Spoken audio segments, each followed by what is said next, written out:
Nalulugi po ba kayo dahil sa ginawa ni Isko or pareho lang yung kinikita niyo nung naunang mayor?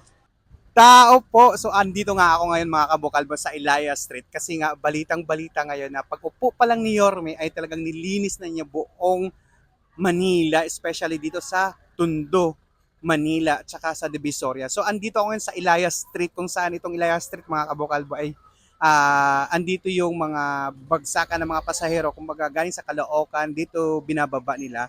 So itong area na to dati pag dumadaan ako dito talagang napaka-traffic at yung mga tindahan nila mga vendor ay pumagitna na halos sa kalsada. So tara, silipin natin. So andito ako ngayon mga kabukalbo sa tapat ng Tondo Church. Ayan.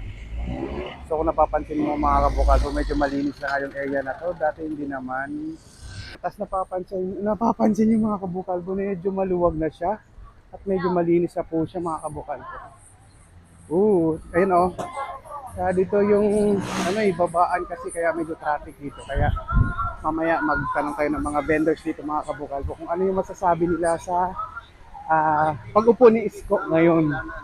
Dahil 1 week pa lang naman siya nakaupo. Pero pansin niyo mga kabukalbo, lumuwag na siya. Lumuwag na siya dito mga kabukalbo. Ayun oh. Ayan. Ilaya Street po ito mga kabukalbo ha. Dito po ako lagi bumababa. Ito pag diretso mo yan mga kabukalbo, CM Recto na yan. So, good morning po, kasama ko si Sir. Ano pangalan niyo, Sir? Nonoy Torres lang. Nonoy Torres. So, gano'n kayo nakatagal nagtitinda dito, Sir? Alas 40 years na mahigit. 40 years na may. Panahon pa ni Marcos.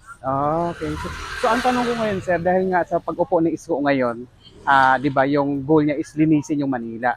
So, anong masasabi mo doon, Sir, na yung mga vendor na pinaalis, anong masasabi mo doon? Okay, bas pabor ba yun sa iyo or Hindi naman, okay naman sa amin yun. Kasi bigay naman to ni Yorme itong lugar namin. Kasi Oo. may mga daanan talaga ng jeep to eh. Okay Oo. naman sa amin yun. Kasi kung minsan naman, sobra naman kasi yung mga nagtitinda eh. Halos wala nang madaanan. sabagay, tama. Oo. Tapos ito, Sir, anong masasabi mo nung unang mayor at ngayon nga si Isko na? Anong masasabi mo doon sa pamamalakad nila? Anong Okay masasabi? naman kasi pangalawang beses na siyang naupo rito eh. Okay. Okay naman ang palatag yan. Tapos, Okay naman sa vendor, okay naman sa kalinisan, malinis naman. Wala naman problema. so ngayon, Sir, ang last na tanong ko na lang.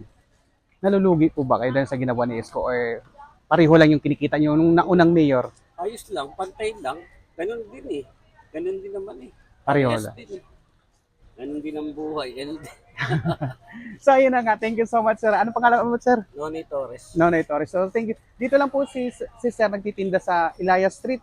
Kung gusto niyo ng itlog, ayan po yung tinda ni Sir. So thank you so much, Sir. Maraming salamat po. Pero okay lang yun, Sir. Ipo-post ko to. Oh, Walang problema, Sir. So thank you so much, Sir. Maraming salamat. Edmond po pala, Sir. Thank you po. Maraming salamat, Sir. So ayun ang mga kabukal mo, no? Hindi nga